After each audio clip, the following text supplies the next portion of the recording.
ਹੁਣ ਤੁਹਾਡੇ ਸਾਹਮਣੇ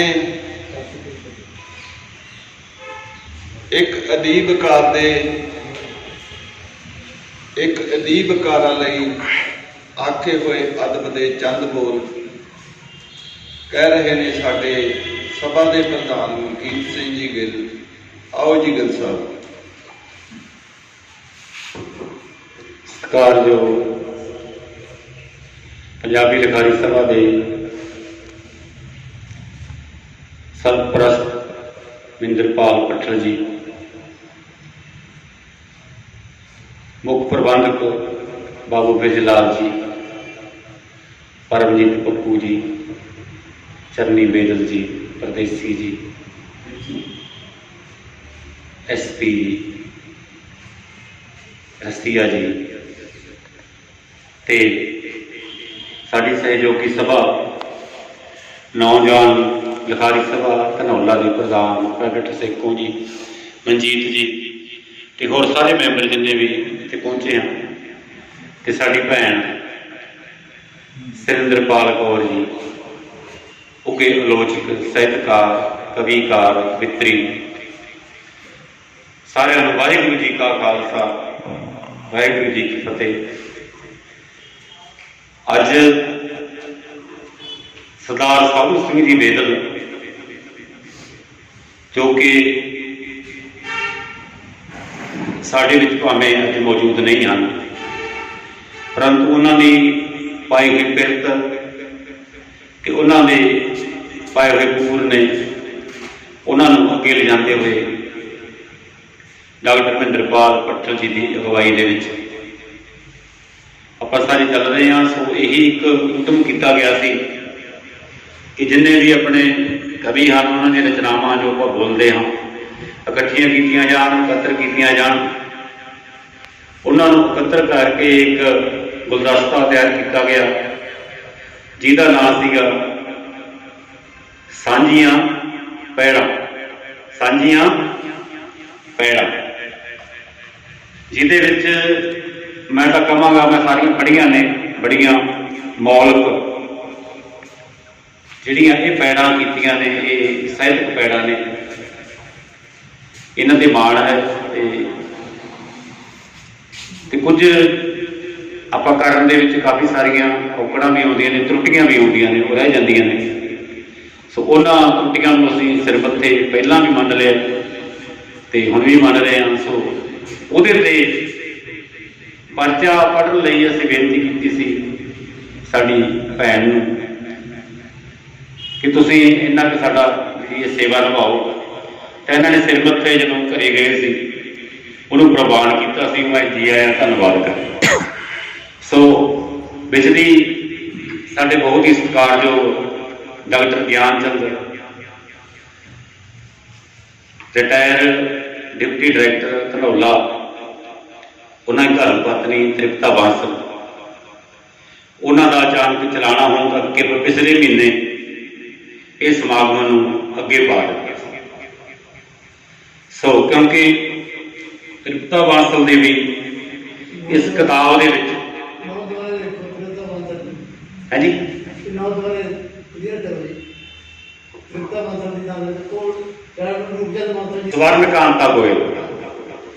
ਸਵਰਨਕਾਂਤਾ ਗੋਇਲ ਜੀ ਜੋ ਚਲੇ ਗਏ ਸਨ, ਉਹਨਾਂ ਦੀ ਆਪਾਂ ਨੂੰ ਆਸ਼ੀਰਵਾਦ ਰੂਪ ਦੇ ਵਿੱਚ ਇੱਕ ਪਹਿਰਾ, ਇੱਕ ਹੌਸਲਾ ਵਜਾਈ ਕਿਤਾਬ ਦੇ ਸ਼ੁਰੂਆਤ ਵਿੱਚ ਹੀ ਉਹਨਾਂ ਨੇ ਆਪਾਂ ਨੂੰ ਦੇ ਦਿੱਤਾ ਸੀ। ਉਹਨਾਂ ਦੀ ਜਿਹੜੀ ਯਾਦ ਹੈ ਉਹ ਵੀ ਇਸ ਪੁਸਤਕ ਦੇ ਵਿੱਚ ਸਮਾਈ ਹੋਈ, ਕਿਉਂਕਿ ਆਪਣੇ ਮੈਂਬਰ ਸਨ, ਉਹ ਆਪਣਾ ਪਰਿਵਾਰ ਸੀ। ਇਸ ਲਈ ਬਹੁਤ ਵੱਡਾ ਸ਼ਲਾਘਾਯੋਗ ਕਦਮ ਸਭਾ ਨੇ ਚੁੱਕਿਆ ਤੇ ਉਹ ਪ੍ਰੋਗਰਾਮ ਦੇ ਵਿੱਚ ਸ਼ਰਧਾਂਜਲੀ ਤੋਂ ਬਾਅਦ ਇਸ ਸਮਾਗਮ ਨੂੰ ਪੋਸਟਪੋਨ ਕਰ ਦਿੱਤਾ ਸੀ। ਸੋ ਇਸ ਲਈ ਭੈਣ ਜੀ ਤੋਂ ਮਾਫੀ ਮੰਗੀ ਗਈ ਤੇ ਦੁਬਾਰਾ ਫਿਰ ਹਫ਼ਤਾ ਤੱਕ ਹੋਇਆ ਜਦੋਂ ਇਹ ਲਿਖਿਆ ਗਿਆ ਪ੍ਰੋਗਰਾਮ, ਇਹਦੇ ਵਿੱਚ ਫਿਰ ਬੇਨਤੀ ਕੀਤੀ ਗਈ, ਭਾਵੇਂ ਤਬੀਅਤ ਇਹਨਾਂ ਦੀ ਕਾਫੀ ਖਰਾਬ ਕਈ ਦਿਨ ਤੋਂ ਚੱਲ ਰਹੀ ਸੀ, ਪਰੰਤੂ ਫਿਰ ਵੀ ਇੱਕ ਲਿਖਿਆਰੀ ਤੇ ਲਿਖਣਾ ਥੋੜਾ ਜਿਹਾ ਸੌਖਾ ਹੁੰਦਾ ਹੈ। ਜਦੋਂ 39 ਜਾਣਿਆਂ ਤੇ ਲਿਖਣਾ ਤੇ ਬਹੁਤ ਔਖਾ ਹੈ। ਤੇ ਮੈਂ ਇਹਨਾਂ ਨੇ ਜਿਹੜਾ ਇਹ ਔਖਾ ਕਾਰਜ ਅੱਜ ਸੌਖਾ ਕਰਕੇ ਆਪਣੇ 'ਚ ਲਿਆਂਦਾ ਹੈ। ਭਾਵੇਂ ਤਬੀਅਤ ਖਰਾਬ ਹੈ, ਸੋ ਮੈਂ ਭੈਣ ਸੁਰਿੰਦਰਪਾਲ ਕੌਰ ਜੀ ਉੱਘੇ ਆਲੋਚਕ ਕਵਿੱਤਰੀ ਜੋ ਧਨੌਲੇ ਦਾ ਮੈਂ ਤਾਂ ਮਾਣ ਕਹੂੰਗਾ, ਸਾਡੀ ਲਿਖਾਰੀ ਸਭਾ ਦਾ ਮਾਣ ਨੇ, ਤੇ ਨਾਲ ਸਾਡੇ ਵੱਡੇ ਵੀਰ ਗੁਰਜਿੰਦਰ ਰਸੀਆ ਜੀ, ਛੋਟਾ ਹੀ ਹੈ ਜੀ, ਹੈ ਛੋਟਾ ਹੀ। ਤੇ ਇਹ ਸੋ ਇਹਨਾਂ ਦਾ ਧੰਨਵਾਦ। ਤੇ ਜਿਹੜੇ ਸਾਡਾ ਜਿਹੜਾ ਕਿ ਕਵਰ ਵੀ ਕਰਦੇ ਨੇ, ਤੇ ਪਹਿਲਾਂ ਵੀ ਬਹੁਤ ਵਾਰ ਅਨੰਤ ਰੰਗ ਤੇ ਸਾਡੀਆਂ ਪੋਸਟਾਂ ਪਾ ਕੇ ਇਹ ਸਾਨੂੰ ਮਸ਼ਹੂਰ ਕਰਦੇ ਰਹਿੰਦੇ ਨੇ। ਸੋ ਮੈਂ ਸਾਰੀ ਪੰਜਾਬੀ ਲਿਖਾਰੀ ਸਭਾ ਵੱਲੋਂ ਭੈਣ ਸੁਰਿੰਦਰਪਾਲ ਕੌਰ ਜੀ ਦਾ ਦਿਲ ਦੀਆਂ ਗਹਿਰਾਈਆਂ ਤੋਂ ਧੰਨਵਾਦ ਕਰਦਾ, ਜੀ ਆਇਆਂ ਕਰਦਾ। ਵਾਹਿਗੁਰੂ ਜੀ ਕਾ ਖਾਲਸਾ, ਵਾਹਿਗੁਰੂ ਜੀ ਕੀ ਫਤਿਹ। ਇਹ ਸਨ ਪ੍ਰਧਾਨ ਮਲਕੀਤ ਸਿੰਘ ਜੀ ਗਿੱਲ, ਜਿਨ੍ਹਾਂ ਨੇ ਭੈਣ ਜੀ ਹੋਰਾਂ ਦੇ ਅਦਬ ਦੇ ਵਿੱਚ ਅਦਬ ਭਰੇ ਸ਼ਬਦ ਆਪਣੇ ਮੁਖਾਰਬਨ ਤੋਂ ਤੁਹਾਡੇ ਸਾਹਮਣੇ ਪੇਸ਼ ਕੀਤੇ ਨੇ। ਅਤੇ ਹੁਣ ਤਾਂ ਪਤਾ ਨਹੀਂ ਚੱਲਦਾ, ਰਸੀਆ ਸਾਹਿਬ ਜੇ ਤਾਂ ਚਿੱਟੀ ਹੋ ਗਈ ਫਿਰ ਤਾਂ ਵੱਡਾ ਭਰਾ, ਜਾਂ ਕਾਲੀ ਕਰ ਲਿਆ ਕਰੋ ਫਿਰ ਛੋਟਾ ਭਾਈ ਕਹਿੰਦੇ ਨਾ ਜੀ, ਕਾਲੀ ਛਡਾਈ ਹੈ ਵਾਹਿਗੁਰੂ ਨੇ ਮਸਾਂ, ਪੁੱਠੇ ਨਹੀਂ ਮੁੜਨਾ। ਅੱਛਾ, ਪੁੱਠੇ ਨਹੀਂ ਮੁੜਨਾ। ਸੋ ਹੁਣ ਜਿਸ ਮੁੱਖ ਕੰਮ ਵਾਸਤੇ, ਜੋ ਕਿ ਸਾਡੀ ਸਾਹਿਤ ਦਾ ਬਹੁਤ ਜ਼ਰੂਰੀ ਇੱਕ ਅੰਗ ਹੈ, ਜਿੱਥੇ ਦਾਸ ਅਹਿਮੀਅਤ ਕੱਲੇ ਅਦੀਬਕਾਰ ਨੂੰ ਦਿੰਦਾ ਹੈ, ਉੱਥੇ ਜੋ ਇਹ ਕੰਮ ਹੈ ਆਲੋਚਨਾ ਦਾ, ਇਸ ਦੇ ਵਿੱਚ ਚੋਣਵੇਂ ਹੀ ਸੱਜਣ ਇਸ ਖੇਤਰ ਦੇ ਵਿੱਚ ਉਤਰਦੇ ਨੇ, ਤੇ ਉਹਨਾਂ ਸੱਜਣਾਂ ਦੇ ਵਿੱਚੋਂ ਜਿਹੜੀਆਂ ਲੇਡੀਜ਼ ਆਲੋਚਕਾਂ ਹੁੰਦੀਆਂ ਨੇ, ਉਹ ਹੋਰ ਵੀ ਉਂਗਲਾਂ ਤੇ ਗਿਣੀਆਂ ਜਾਣ ਵਾਲੀਆਂ ਹੁੰਦੀਆਂ ਨੇ। ਕਿਸੇ ਕਿਰਤ ਦੀ, ਜੋ ਇੱਕ ਲੇਖਕ ਦੀ ਲਿਖਤ ਲਿਖੀ ਹੋਈ ਹੈ, ਉਸ ਦੀ ਆਲੋਚਨਾ ਕਰਨੀ, ਉਸ ਦੇ ਬਾਰੇ ਵਿੱਚ ਕੁਝ ਸ਼ਬਦ ਕਹਿਣੇ ਬੜੀ ਸੌਖੀ ਗੱਲ ਹੁੰਦੀ ਹੈ। ਜਿਵੇਂ ਪ੍ਰਧਾਨ ਜੀ ਹੋਰਾਂ ਨੇ ਜ਼ਿਕਰ ਕੀਤਾ, 39 ਲੇਖਕਾਂ ਦੀਆਂ ਜਿਹੜੀਆਂ ਸਾਹਿਤਕ ਖਾਨਦਾਨੀਆਂ ਨੇ, ਉਹਨਾਂ ਦੇ ਸਾਹਿਤਕ ਵਿਊ ਨੇ, ਉਹਨਾਂ ਦੀਆਂ ਵੀ ਸਾਹਿਤਕ ਸੂਰਤੇ ਸੀਰਤਾਂ ਨੇ, ਉਹਨਾਂ ਨੂੰ ਜਾਣਨਾ ਬਹੁਤ ਮੁਸ਼ਕਲ ਹੁੰਦਾ।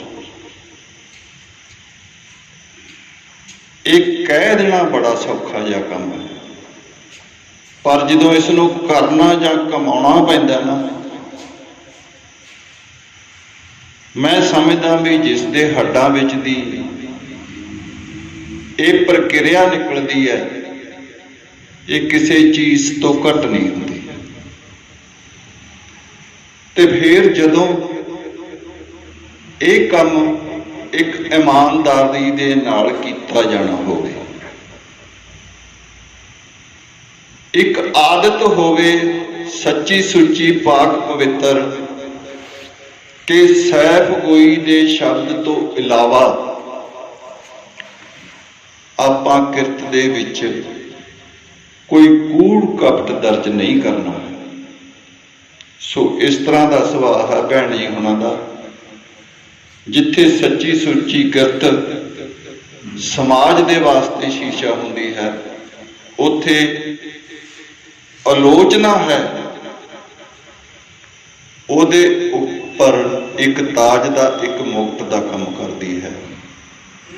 ਸੋ ਮੈਂ ਜ਼ਿਆਦਾ ਨਾ ਬੋਲਦਾ ਹੋਇਆ ਮੈਂ ਭੈਣ ਜੀ ਹੁਣਾਂ ਨੂੰ ਗੁਜ਼ਾਰਿਸ਼ ਕਰਾਂ ਕਿ ਜੋ ਅੱਜ ਉਹ ਪੇਪਰ ਤਿਆਰ ਕਰਕੇ ਲੈ ਕੇ ਆਏ ਨੇ, ਉਹ ਆਪਣਾ ਸਭਾ ਦੇ ਸਾਹਮਣੇ ਰੱਖਣ।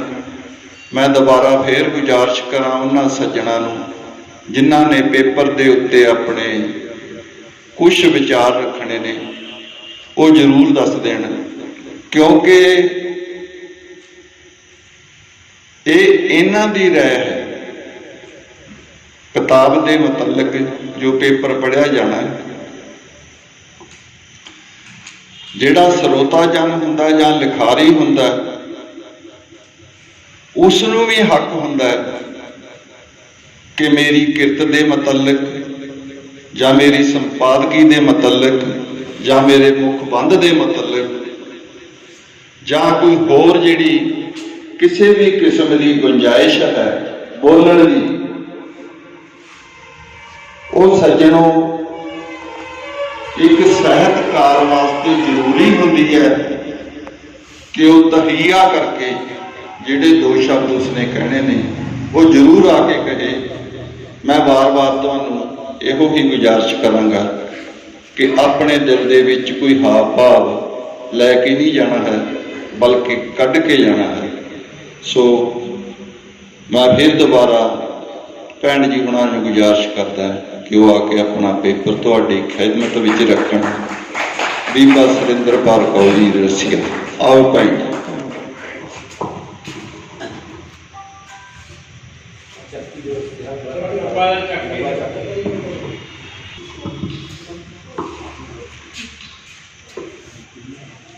ਲਿਖਾਰੀ ਸਭਾ ਧਨੌਲਾ ਵਿੱਚ ਹਾਜ਼ਰੀਨ ਸਾਰੇ ਹੀ ਸਾਹਿਤਕਾਰਾਂ ਨੂੰ ਮੇਰੇ ਵੱਲੋਂ ਸਤਿ ਸ਼੍ਰੀ ਅਕਾਲ।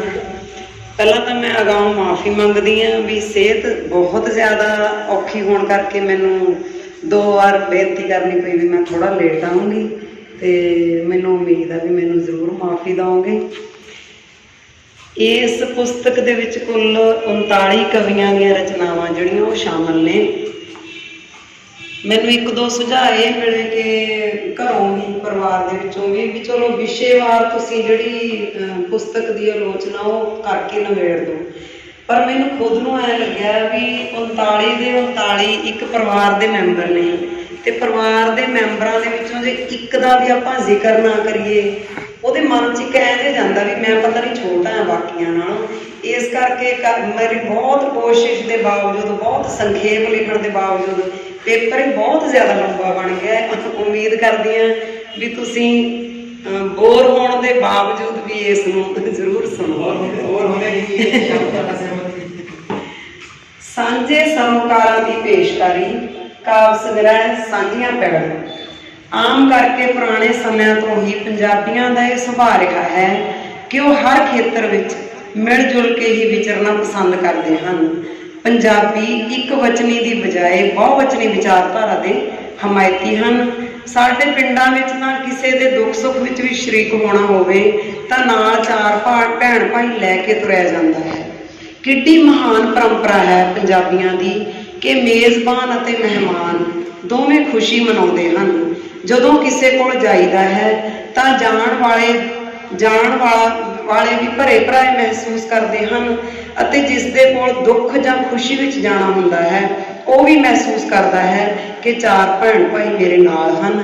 ਇਹੀ ਗੱਲਾਂ ਸਾਨੂੰ ਪੱਛਮ ਦੀ ਇੱਕ ਵਚਨੀ ਸੱਭਿਅਤਾ ਨਾਲੋਂ ਵੱਖ ਕਰਦੀਆਂ ਹਨ। ਪੰਜਾਬੀ ਲਿਖਾਰੀ ਸਭਾ ਧਨੌਲਾ ਨੇ ਇਹ ਮਾਣਮੱਤਾ ਫੈਸਲਾ ਕੀਤਾ ਕਿ ਪੰਜਾਬੀ ਪਰੰਪਰਾ ਨੂੰ ਅਗਾਂਹ ਤੋਰਦਿਆਂ ਸਾਹਿਤ ਦੇ ਖੇਤਰ ਵਿੱਚ ਸਾਂਝੀਆਂ ਪੈੜਾਂ ਪਾਈਆਂ ਜਾਣ। ਸੋ ਇੱਕ ਸਾਂਝਾ ਕਾਵਿ ਸੰਗ੍ਰਹਿ ਸਾਂਝੀਆਂ ਪੈੜਾਂ ਰਚਿਆ ਗਿਆ। ਇਸ ਪੁਸਤਕ ਵਿੱਚ ਲਿਖਾਰੀ ਸਭਾ ਦੇ ਪਰਿਵਾਰ ਦੇ 39 ਮੈਂਬਰਾਂ ਨੇ ਆਪੋ ਆਪਣਾ ਬਣਦਾ ਯੋਗਦਾਨ ਪਾਇਆ ਹੈ। ਮਰਹੂਮ ਸਰਦਾਰ ਸਾਧੂ ਸਿੰਘ ਬੇਦਲ ਜੀ ਜਿੱਥੇ ਗਜ਼ਲ ਦੀ ਸਿਰਮੌਰ ਹਸਤੀ ਅਤੇ ਗਜ਼ਲ ਵਿਆਕਰਨ ਦੀ ਗੈਰ ਚੁਣੌਤੀਯੋਗ ਸ਼ਖਸੀਅਤ ਹਨ, ਉੱਥੇ ਵਿਸ਼ੇ ਦੀ ਪਕਿਆਈ ਵਿੱਚ ਵੀ ਉਹਨਾਂ ਦੀ ਰਚਨਾ ਲਾਮਿਸਾਲ ਹੈ। ਇਸ ਪੁਸਤਕ ਵਿੱਚ ਸ਼ਾਮਲ ਗਜ਼ਲ ਰਾਹੀਂ ਉਹਨਾਂ ਨੇ ਜੀਵਨ ਦੇ ਬਹੁਪੱਖੀ ਪਸਾਰਾਂ ਦੇ ਨਾਲ ਚੁਣੌਤੀ ਭਰੀਆਂ ਪਰਿਸਥਿਤੀਆਂ ਪ੍ਰਤੀ ਭਗੌੜੀ ਮਾਨਸਿਕਤਾ ਦਾ ਸ਼ਿਕਾਰ ਹੋਣ ਦੀ ਬਜਾਏ ਇਹ ਹੋਕਾ ਦਿੱਤਾ ਹੈ ਅਤੇ ਉਲਟ ਭਾਵੀ ਸਥਿਤੀਆਂ ਨੂੰ ਵੰਗਾਰਿਆ ਹੈ ਕਿ ਲੜਾਂਗੇ ਲੜਾਈ ਹਕੀਕਤ ਦੀ ਖਾਤਰ, ਲੜਾਂਗੇ ਲੜਾਈ ਹਕੀਕਤ ਦੀ ਖਾਤਰ, ਨਾ ਸਮਝੋ ਅਸੀਂ ਢੇਰੀ ਢਾਹ ਲਾਂਗੇ ਯਾਰੋ, ਜਿਹੜੇ ਗਰੀਬਾਂ ਦੀ ਰੱਤ ਚੂਸਦੇ ਨੇ ਅਸੀਂ ਪੱਗ ਉਹਨਾਂ ਦੀ ਉਛਾਲਾਂਗੇ ਯਾਰ। ਡਾਕਟਰ ਮਹਿੰਦਰਪਾਲ ਭੱਠਲ ਨੂੰ ਆਮ ਕਰਕੇ ਉਹਨਾਂ ਦੀਆਂ ਕਾਵਿ ਪੁਸਤਕਾਂ ਦਿੱਲੀ ਦੇ ਰੰਗ ਅਤੇ ਖੇਤਾਂ ਦੀ ਬੁੱਕਲ ਵਿੱਚੋਂ ਨਾਲ ਜਾਣਿਆ ਜਾਂਦਾ ਹੈ। ਕਾਲਜੀ ਵਿਦਿਆਰਥੀ ਉਹਨਾਂ ਦੀਆਂ ਪੁਰਜ਼ੇ ਅਤੇ ਪੰਜੋ ਰਿਫਿਊਜ਼ਨ ਵਰਗੀਆਂ ਕਵਿਤਾਵਾਂ ਨੂੰ ਅੰਤਰ ਕਾਲਜ ਅਤੇ ਯੂਨੀਵਰਸਿਟੀ ਯੂਥ ਫੈਸਟੀਵਲਾਂ ਵਿੱਚ ਸਟੇਜ ਤੇ ਪੇਸ਼ ਕਰ ਕਰਕੇ ਇਨਾਮ ਹਾਸਲ ਕਰਦੇ ਰਹੇ ਹਨ। ਪਰ ਉਹਨਾਂ ਦੀ ਸ਼ਖਸੀਅਤ ਵਿਚਲਾ ਇੱਕ ਹੋਰ ਸਾਹਿਤਕ ਗੁਣ ਜੋ ਸ਼ਾਇਦ ਨਵੀਂ ਪੀੜ੍ਹੀ ਤੋਂ ਅਣਛੋਹਿਆ ਰਿਹਾ ਹੈ, ਉਹ ਹੈ ਉਹਨਾਂ ਦੇ ਕ੍ਰਾਂਤੀਕਾਰੀ ਨਾਟਕ। ਸੋ ਡਾਕਟਰ ਭੱਠਲ ਬਹੁਪੱਖੀ ਅਤੇ ਬਹੁਵਿਧਾਵੀ ਸਾਹਿਤਕਾਰ ਹੋਣ ਦੇ ਨਾਤੇ ਧਨੌਲਾ ਲਿਖਾਰੀ ਸਭਾ ਦਾ ਮਾਣ ਹਨ। ਇਸ ਪੁਸਤਕ ਵਿੱਚ ਸ਼ਾਮਲ ਡਾਕਟਰ ਭੱਠਲ ਦੀ ਕਵਿਤਾ ਫੁੱਲ ਅਤੇ ਕੰਡੇ ਉਹਨਾਂ ਦੀਆਂ ਬਾਕੀ ਰਚਨਾਵਾਂ ਵਾਂਗ ਸਥਾਪਤੀ ਨੂੰ ਵੰਗਾਰਦੀ ਰਚਨਾ ਹੈ, ਜਿਸ ਦਾ ਅਰਥ ਹੈ ਕਿ ਰਾਜ ਸ਼ਕਤੀ ਨਾਲ ਟੱਕਰਨਾ ਕੋਈ ਸੌਖੀ ਗੱਲ ਨਹੀਂ, ਪਰੰਤੂ ਡਾਕਟਰ ਭੱਠਲ ਦਾ ਨਾਇਕ ਪ੍ਰਾਪਤ ਸਥਿਤੀਆਂ ਦੇ ਯਥਾਰਥ ਤੇ ਕੇਵਲ ਰੁਦਨ ਨਹੀਂ ਕਰਦਾ, ਸਗੋਂ ਢੇਰੀ ਢਾਉਣ ਅਤੇ ਝੁਕਣ ਦੀ ਬਜਾਏ ਸਥਿਤੀਆਂ ਨੂੰ ਲਲਕਾਰਵੀਂ ਆਵਾਜ਼ ਮਾਰ ਕੇ ਡਟਣਾ ਪਸੰਦ ਕਰਦਾ ਹੈ। ਇਹੀ ਇਸ ਰਚਨਾ ਦੀ ਖੂਬਸੂਰਤ ਸਾਰਥਕਤਾ ਹੈ। ਦੂਜੀ ਰਚਨਾ ਉੱਚਿਆਂ ਘਰਾਂ ਦੀ ਕਾਹਦੀ ਸ਼ਾਨ ਵਿਚਲੀ ਮੁਟਿਆਰ ਮਸ਼ਨੂਈ ਪਦਾਰਥਾਂ ਦੀ ਬਜਾਏ ਸੱਚੀ ਖੁਸ਼ੀ ਮਾਣਨ ਦੀ ਮੁੱਦਈ ਹੈ। ਉਸ ਦਾ ਵਿਕਾਸ ਪਦਾਰਥ ਤੋਂ ਬੌਧਿਕਤਾ ਵੱਲ ਹੋ ਰਿਹਾ ਹੈ, ਜੋ ਕਿ ਬੇਹੱਦ ਸਲਾਹੁਣਯੋਗ ਹੈ। ਤਰਲੇ ਮੈਂ ਕਰੇ ਬਥੇਰੇ ਆਖੇ ਨਾ ਲੱਗਿਆ ਮੇਰੇ, ਤਰਲੇ ਮੈਂ ਕਰੇ ਬਥੇਰੇ ਆਖੇ ਨਾ ਲੱਗਿਆ ਮੇਰੇ, ਵਿਉਂਦਾ ਜੇ ਗਰੀਬ ਘਰੇ ਤੂੰ ਲਿਪਦੀ ਮੈਂ ਆਪ ਬਨੇਰੇ, ਇਹ ਚ ਕੀ ਸੀ ਤੇਰਾ ਅਪਮਾਨ ਵੇ ਬਾਬਲਾ, ਉੱਚਿਆਂ ਘਰਾਂ ਦੀ ਕਾਹਦੀ ਸ਼ਾਨ ਵੇ ਬਾਬਲਾ। ਡਾਕਟਰ ਮਹਿੰਦਰਪਾਲ ਭੱਠਲ ਦੀ ਕਵਿਤਾ ਦੀ ਜੁਰਤ ਇਸ ਨੂੰ ਹੋਰ ਵੀ ਸਾਰਥਕ ਬਣਾ ਦਿੰਦੀ ਹੈ, ਜਦੋਂ ਕਵੀ ਰਾਹੀਂ ਮੁਟਿਆਰ ਉੱਚ ਚੇਤਨਾ ਦਾ ਮੁਜ਼ਾਹਰਾ ਕਰਦੀ ਹੋਈ ਕਹਿੰਦੀ ਹੈ, ਬਾਪੂ ਜੋ ਦਿਸਣ ਚੁਬਾਰੇ, ਬਾਪੂ ਜੋ ਦਿਸਣ ਚੁਬਾਰੇ, ਅੰਦਰੋਂ ਇਹ ਜੇਲੋਂ ਮਾੜੇ, ਜਿਨ੍ਹਾਂ ਵਿੱਚ ਕੈਦ ਉਮੰਗਾਂ, ਜਿਨ੍ਹਾਂ ਵਿੱਚ ਚਾਅ ਨੇ ਤਾੜੇ, ਸੁਪਨੇ ਅਧੂਰੇ ਮਰ ਜਾਣ ਵੇ ਬਾਬਲਾ, ਉੱਚਿਆਂ ਘਰਾਂ ਦੀ ਕਾਹਦੀ ਸ਼ਾਨ ਵੇ ਬਾਬਲਾ। ਸਰੂਪ ਚੰਦ ਹਰੀਗੜ੍ਹ ਨੇ ਪੰਜਾਬ ਸਿਆਂ ਕਵਿਤਾ ਰਾਹੀਂ ਪੰਜਾਬ ਦੇ ਸੂਰਮਿਆਂ, ਖਿਡਾਰੀਆਂ, ਬਹਾਦਰਾਂ ਨੂੰ ਇਸ ਤਰ੍ਹਾਂ ਡੀਕੋਡ ਕੀਤਾ ਹੈ ਕਿ ਇਸ ਕਵਿਤਾ ਵਿੱਚੋਂ ਕਰਮਾਂ ਦੇ ਨਾਲ ਨਾਲ ਸਮੇਂ ਦੀਆਂ ਹਾਕਮ ਧਿਰਾਂ ਵਿਰੁੱਧ ਰੋਸ ਦੀ ਭਾਵਨਾ ਡੁੱਲ ਪੈਂਦੀ ਹੈ। ਕਲਿਆਣਕਾਰੀ ਰਾਜ ਦੀਆਂ ਰਾਜਕਰਤਾ ਜਮਾਤਾਂ ਨੇ ਬਿੱਲੀ ਵਾਂਗ ਅੱਖਾਂ ਮੀਟ ਰੱਖੀਆਂ ਹਨ, ਕੋਈ ਹੱਥ ਨਹੀਂ ਪਾਉਂਦਾ, ਖੁੱਲੇ ਫਿਰਦੇ ਤਸਕਰ ਵੱਡੇ, ਇਹ ਮਿਲੀ ਭੁਗਤ ਵੱਲੋਂ ਖੁੱਲ ਗਏ ਕਿੰਜ ਨਸ਼ਿਆਂ ਦੇ ਅੱਡੇ, ਮਾਲੀ ਬੇਈਮਾਨ ਹੋਏ ਪਾਉ ਕਿਵੇਂ ਬਹਾਰ ਹੋ ਫੇਰਾ। ਸਰੂਪ ਚੰਦ ਹਰੀਗੜ੍ਹ ਦੀ ਕਵਿਤਾ ਦਾ ਵੱਡਾ ਹਾਸਲ ਇਹ ਹੈ ਕਿ ਕਵੀ ਸਮੇਂ ਦੇ ਦਰਦ ਅਤੇ ਭਿਆਨਕ ਸਮੱਸਿਆ ਦਾ ਮਰਸੀਆ ਪੜ੍ਹ ਕੇ ਚੁੱਪ ਕਰਨ ਦੀ ਬਜਾਏ ਇਹਨਾਂ ਸਮੱਸਿਆਵਾਂ ਦਾ ਹੱਲ ਵੀ ਸੁਝਾਉਂਦਾ ਹੈ। ਕਵਿਤਾ ਦਾ ਆਖਰੀ ਬੰਦ ਸਮੁੱਚੇ ਪੰਜਾਬੀਆਂ ਲਈ ਮੱਲਮ ਦਾ ਕੰਮ ਕਰਦਾ ਜਾਪਦਾ ਹੈ। ਹੱਲ ਕੱਢਣਾ ਆਪੇ ਪਊ, ਸਰੂਪ ਚੰਦ ਬਹਿ ਕੇ ਗੱਲ ਵਿਚਾਰੋ, ਜੜ ਪੁੱਟਣੀ ਨਸ਼ਿਆਂ ਦੀ, ਘਰ ਘਰ ਜਾ ਕੇ ਹੋਕਾ ਮਾਰੋ, ਮੁੜ ਭਟਕੀ ਜਵਾਨੀ ਨੂੰ ਹਰੀਗੜ੍ਹ ਮਿਲ ਜੇ ਸੋਨ ਸਵੇਰਾ। ਆਪਣੀ ਦੂਜੀ ਕਵਿਤਾ ਧੀਆਂ ਦੀ ਦਰਦ ਕਹਾਣੀ ਵਿੱਚ ਕਵੀ ਦੁਨੀਆ ਦੇ ਸਭ ਤੋਂ ਵੱਡੇ ਲੋਕਤੰਤਰ ਵਿੱਚ ਇਸਤਰੀਆਂ ਤੇ ਹੋ ਰਹੇ ਜ਼ੁਲਮਾਂ ਦੀ ਕਹਾਣੀ ਨੂੰ ਬਿਆਨ ਕਰਦਿਆਂ ਸਭ ਦੇ ਚਿਹਰੇ ਨੰਗੇ ਕਰ ਦਿੰਦਾ ਹੈ। ਕਵੀ ਨੂੰ ਦੁੱਖ ਹੈ ਕਿ ਗੁਰੂ ਨਾਨਕ ਦੇਵ ਜੀ ਦੇ ਵਾਰਸ ਜਗ ਜਨਨੀ ਹੈ ਕਹਿ ਗਏ ਇਸ ਨੂੰ, ਨਾਨਕ ਸੰਤ ਫਕੀਰ ਜਿਹੇ ਨੂੰ ਭੁਲਾ ਕੇ ਸੋ ਕਿਆ ਮੰਦਾ ਆਖੀਏ, ਜਿਤ ਜੰਮੇ ਰਾਜਾਨ ਦਾ ਰਾਹ ਬਿਲਕੁਲ ਹੀ ਛੱਡ ਚੁੱਕੇ ਹਨ। ਸਾਂਝੀਆਂ ਪੈੜਾਂ ਪੁਸਤਕ ਵਿੱਚ ਸੁਖਵਿੰਦਰ ਸਿੰਘ ਸਨੇਹ ਦੀਆਂ 2 ਰਚਨਾਵਾਂ ਸ਼ਾਮਿਲ ਹਨ ਜੋ ਬਹੁਤ ਖੂਬਸੂਰਤ ਹਨ। ਸਾਡਾ ਸਾਰਾ ਪਿੰਡ ਰੋਗੀ ਹੋ ਗਿਆ ਗੀਤ ਵਿੱਚ ਕਵੀ ਨੇ ਪੰਜਾਬੀਆਂ ਨੂੰ ਲੱਗੀਆਂ ਬਿਮਾਰੀਆਂ ਅਤੇ ਹਾਦਸਿਆਂ ਬਾਰੇ ਬਿਆਨ ਕੀਤਾ ਹੈ। ਉਸ ਨੇ ਸਮੁੱਚੇ ਪੰਜਾਬੀਆਂ ਦੀਆਂ ਸਮੱਸਿਆਵਾਂ ਜਿਵੇਂ ਕੈਂਸਰ, ਨਸ਼ੇ, ਚਿੰਤਾ, ਈਰਖਾ, ਹਉਮੈ, ਝਗੜੇ, ਦੂਸ਼ਿਤ ਵਾਤਾਵਰਣ ਅਤੇ ਰਾਜਨੀਤਿਕਾਂ ਦੇ ਦੰਭੀ ਕਿਰਦਾਰ ਤੇ ਉਂਗਲ ਧਰੀ ਹੈ। ਕਵਿਤਾ ਵਿੱਚ ਪੇਸ਼ ਉਪਰੋਕਤ ਸਾਰੀਆਂ ਸਮੱਸਿਆਵਾਂ ਨੂੰ ਕਵੀ ਨੇ ਕੇਵਲ ਬਿਆਨ ਕਰਕੇ ਹੀ ਸਿਰੋਂ ਭਾਰ ਨਹੀਂ ਲਾਇਆ, ਸਗੋਂ ਇਹਨਾਂ ਸਮੱਸਿਆਵਾਂ ਦੀ ਇੱਕ ਦੂਜੇ ਪ੍ਰਤੀ ਪੂਰਕਤਾ ਨੂੰ ਵੀ ਗੰਭੀਰਤਾ ਨਾਲ ਬਿਆਨਿਆ ਹੈ। ਇਹ ਅਲਾਮਤਾਂ ਇੰਨੀਆਂ ਵੱਡੀਆਂ ਤੇ ਗੁੰਝਲਦਾਰ ਹਨ ਕਿ ਅਖੀਰ ਵਿੱਚ ਕਵੀ ਬੇਵੱਸ ਹੋਇਆ। ਇਹ ਠੀਕਰਾ ਮੈਂ ਕਿਹਦੇ ਸਿਰ ਫੋਟਾਂ ਕਹਿੰਦਾ ਹੋਇਆ ਉਦਾਸ ਸੁਰ ਸਿਰਜਦਾ ਹੈ ਅਤੇ ਪਾਠਕ ਦੀ ਚੇਤਨਾ ਅੰਦਰ ਹਲਚਲ ਪੈਦਾ ਕਰ ਜਾਂਦਾ ਹੈ। ਦੂਜੀ ਰਚਨਾ ਸਮੁੱਚੇ ਰੂਪ ਵਿੱਚ ਜਿੱਥੇ ਕਿਰਤੀ ਦੀ ਕੁੱਲੀ ਵਿੱਚ ਪਣਪ ਰਹੀ ਬਗਾਵਤ ਨੂੰ ਸਲਾਮ ਕਰਦੀ ਹੈ, ਉੱਥੇ ਚਾਪਲੂਸਾਂ ਤੇ ਕਟਾਖਸ਼ ਵੀ ਕਰਦੀ ਹੈ। ਇਸ ਰਚਨਾ ਦਾ ਆਗਾਜ਼ ਤਾਂ ਚੜ੍ਹਦੇ ਸੂਰਜ ਵਾਂਗ ਹੀ ਹੁੰਦਾ ਹੈ, ਪਰ ਸਿਖਰ ਤੇ ਜਾਂਦਿਆਂ ਜਾਂਦਿਆਂ ਕਵੀ ਇੱਕ ਸ਼ੇਰ ਵਿੱਚ ਨਿੱਜ ਵੱਲ ਝੁਕਦਾ ਪ੍ਰਤੀਤ ਹੁੰਦਾ ਹੈ। ਜ਼ਿਕਰ ਜਿਨ੍ਹਾਂ ਦੇ ਕੀਤੇ ਕਿੰਨੇ ਸਫਿਆਂ ਉੱਤੇ ਮੈਂ ਇੱਕ ਸਤਰ ਵੀ ਉਹਨਾਂ ਦੀ ਮੇਰੀ ਬਾਬਤ ਨਹੀਂ ਹੁੰਦੀ। ਪਰ ਨਾਲ ਦੀ ਨਾਲ ਹੀ ਸੰਭਲਦਿਆਂ ਹੋਇਆਂ ਉਹ ਲਿਖਣੀ ਨਾ ਮੁਹਤਾਜ ਕਿਸੇ ਦੀ ਹੁੰਦੀ ਕਦੇ ਕਹਿੰਦਿਆਂ ਸਾਹਿਤਕਾਰ ਦੀ ਆਜ਼ਾਦ ਚੇਤਨਾ ਵੱਲ ਪਰਤ ਆਉਂਦਾ ਹੈ। ਇਹ ਗਜ਼ਲ ਕਵੀ ਦੀ ਪਹਿਲੀ ਕਵਿਤਾ ਵਿਚਲੀ ਪ੍ਰਾਪਤ ਸਥਿਤੀ ਤੋਂ ਉਪਜੀ ਨਿਰਾਸ਼ਾ ਦੇ ਉਲਟ ਨਿੱਜ ਲਈ ਮੋਇਆਂ ਦੀ ਵੀ ਹੋਈ ਸ਼ਹਾਦਤ ਨਹੀਂ ਹੁੰਦੀ ਦਾ ਸਾਰਥਕ ਸੁਨੇਹਾ ਦੇ ਜਾਂਦੀ ਹੈ। SP ਕਾਲੇਕੇ ਦੀ ਖਾਸੀਅਤ ਹੈ ਕਿ ਉਹ ਗੰਭੀਰ ਵਿਸ਼ਿਆਂ ਨੂੰ ਫੁੱਲ ਵਰਗੇ ਹੌਲੇ ਸ਼ਬਦਾਂ ਰਾਹੀਂ ਬਿਆਨ ਕਰਦਾ ਹੈ। ਪੁਸਤਕ ਵਿਚਲੀ ਕਵਿਤਾ ਜਨਨੀ ਵਿੱਚ ਘਰ ਵਿੱਚ ਮਾਤਾ ਦਾ ਜਗਰਾਤਾ ਹੋਣ ਕਰਕੇ ਸਕੀ ਮਾਂ ਨੂੰ ਸਾਂਭਣ ਦੀ ਵਾਰੀ ਤੋਂ ਕੰਨੀ ਕਤਰਾ ਰਹੇ ਬੇਟਿਆਂ ਰਾਹੀਂ ਅਜੋਕੀ ਪੀੜ੍ਹੀ ਤੇ ਕਟਾਕਸ਼ ਕੀਤਾ ਗਿਆ ਹੈ। ਜਿਹੜੀ ਮਾਂ ਨੇ ਸੁੱਖਾਂ ਸੁੱਖ ਕੇ ਨੱਕ ਰਗੜ ਕੇ ਪੁੱਤਰਾਂ ਨੂੰ ਮੰਗਿਆ ਸੀ, ਉਹੀ ਉਸ ਨੂੰ ਇੱਕ ਦੂਜੇ ਵੱਲ ਧੱਕ ਰਹੇ ਹਨ। ਸਾਡੇ ਸਮਾਜ ਵਿੱਚ ਬਿਰਧ ਘਰਾਂ ਦੀ ਵੱਧ ਰਹੀ ਗਿਣਤੀ ਅਤੇ ਉਹਨਾਂ ਵਿੱਚ ਬਜ਼ੁਰਗਾਂ ਦੀ ਹੋ ਰਹੀ ਬਹੁਤਾਤ ਦੇ ਅਸਲ ਕਾਰਨਾਂ ਨੂੰ ਬਿਆਨ ਕਰਦੀ ਕਵਿਤਾ ਵਿੱਚ ਕਵੀ ਅਖੀਰ ਮਾਂ ਦੀ ਅਹਿਮੀਅਤ ਨੂੰ ਦੱਸਦਾ ਹੋਇਆ ਨਸੀਹਤ ਵੀ ਕਰਦਾ ਹੈ। ਜਿਹਨੇ ਜੱਗ ਇਹ ਦਿਖਾਇਆ ਕਿਸੇ ਕਾਬਲ ਬਣਾਇਆ, SP ਕਾਲੇਕੇ ਉਸ ਜੰਨੀ ਨੇ ਖੱਟਿਆ ਕੀ ਪਾਇਆ। ਰੋਣੇ ਬੇਅਕਲੋਏ ਨਾ ਥਿਉਣੀ ਤੁਹਾਨੂੰ ਮਾਂ ਜੋ ਜੇ ਜਗਤ ਜਨਨੀ ਹੈ ਤਾਂ ਪਿਤਾ ਵੀ ਔਲਾਦ ਖਾਤਰ ਬੇਹੱਦ ਮੁਸ਼ੱਕਤ ਕਰਦਾ ਹੈ। ਕਵੀ ਨੇ ਚਾਹੇ ਆਪਣੇ ਨਿੱਜੀ ਜੀਵਨ ਵਿੱਚੋਂ ਹੀ ਉਦਾਹਰਨ ਦਿੱਤੀ ਹੈ, ਪਰੰਤੂ ਇਹ ਬਹੁਤੇ ਲੋਕਾਂ ਦੀ ਜੀਵਨ ਕਹਾਣੀ ਹੈ ਕਿ ਜਦੋਂ ਮਾਤਾ ਉਮਰੋਂ ਪਹਿਲਾਂ ਇਸ ਜਹਾਨ ਚੋਂ ਕੂਚ ਕਰ ਜਾਂਦੀ ਹੈ ਤਾਂ ਉਹ ਪਿਤਾ ਹੀ ਹੁੰਦਾ ਹੈ ਜੋ ਮਾਂ ਅਤੇ ਬਾਪ ਦੋਹਾਂ ਦਾ ਫਰਜ਼ ਨਿਭਾਉਂਦਾ ਹੈ। ਇਸ ਦੂਰੀ ਭੂਮਿਕਾ ਨੂੰ ਨਿਭਾਉਂਦਿਆਂ ਉਹ ਚਾਹੇ ਆਪ ਬਿਮਾਰੀਆਂ ਦਾ ਸ਼ਿਕਾਰ ਹੀ ਕਿਉਂ ਨਾ ਹੋ ਜਾਵੇ, ਪਰੰਤੂ ਆਪਣੇ ਬੱਚਿਆਂ ਨੂੰ ਕਾਬਲ ਬਣਾਉਣ ਅਤੇ ਚੰਗੇ ਸੰਸਕਾਰ ਦੇਣ ਤੋਂ ਕਦੇ ਪਿੱਠ ਨਹੀਂ ਕਰਦਾ। ਪਿੱਠ ਨਾ ਦਿਖਾਈ ਲੜੀ ਗਿਆ ਜ਼ਿੰਦਗੀ ਦੀ ਜੰਗ, SP ਕਾਲੇਕੇ ਇਹੀ ਭਗਤੀ ਦੇ ਸੱਚੇ ਰੰਗ। ਜੱਟ ਵੇਖਿਆ ਕਵਿਤਾ ਦੇ ਕਵੀ ਸੰਦੀਪ ਸਿੰਘ ਕਾਲੇਕੇ ਨੇ ਕੇਵਲ ਇੱਕ ਕਿਸਾਨ ਦੀ ਹੋਣੀ ਹੀ ਬਿਆਨ ਨਹੀਂ ਕੀਤੀ, ਸਗੋਂ ਸਮੁੱਚੇ ਕਿਰਸਾਨੀ ਜਗਤ ਦੀਆਂ ਚੁਣੌਤੀਆਂ ਨੂੰ ਵੀ ਦਰਸਾਇਆ ਹੈ। ਕਵੀ ਨੇ ਦੱਸਿਆ ਹੈ ਕਿ ਕਿਵੇਂ ਛੋਟੀ ਕਿਰਸਾਨੀ ਕਰਜ਼ੇ ਦੇ ਭਾਰ ਥੱਲੇ ਦਬ ਰਹੀ ਹੈ ਅਤੇ ਸਰਕਾਰੀ ਨਲਾਇਕੀ ਅਤੇ ਲੰਮੇ ਲਾਰਿਆਂ ਕਾਰਨ ਲਾਚਾਰ ਹੋਏ ਲੋਕ ਖੁਦਕਸ਼ੀਆਂ ਕਰਨ ਲਈ ਮਜਬੂਰ ਹੋ ਰਹੇ ਹਨ। ਸੰਦੀਪ ਕਾਲੇਕੇ ਵੱਲੋਂ ਰਚਿਤ ਦੂਜੀ ਕਵਿਤਾ ਚੱਕ ਵਿੱਚ ਆਮ ਲੋਕ ਜੀਵਨ ਵਿੱਚੋਂ ਇੱਕ ਸਧਾਰਨ ਵਿਸ਼ੇ ਰਾਹੀਂ ਲੋਕਾਂ ਦੇ ਵਿਅਕਤੀਗਤ ਕਿਰਦਾਰ ਦਾ ਬਿਆਨ ਕੀਤਾ ਗਿਆ ਹੈ। ਕਵੀ ਨੂੰ ਦੁੱਖ ਹੁੰਦਾ ਹੈ ਕਿ ਕਿਵੇਂ ਕਿਸੇ ਦੁਆਰਾ ਦਿੱਤੀ ਗਈ ਚੱਕ, ਜੋ ਕਿ ਠੇਠ ਮਲਵਈ ਸ਼ਬਦ ਹੈ, ਲੋਕਾਂ ਦੇ ਜੀਵਨ ਨੂੰ ਖਰਾਬ ਕਰ ਦਿੰਦੀ ਹੈ। ਹਾਕਮ ਰੂੜੇਕੇ ਆਪਣੇ ਲੋਕ ਹਿਤੈਸ਼ੀ ਕਾਵ ਕਰਕੇ ਜਾਣਿਆ ਜਾਣ ਵਾਲਾ ਕਵੀ ਹੈ। ਵਾਗੇ ਦੀ ਲਕੀਰ ਰਾਹੀਂ ਕਵੀ ਨੇ ਸਰਹੱਦ ਤੇ ਜਵਾਨਾਂ ਦੇ ਪਰਿਵਾਰਾਂ ਦੀਆਂ ਤਕਲੀਫਾਂ ਨੂੰ ਦਰਸਾਇਆ ਹੈ।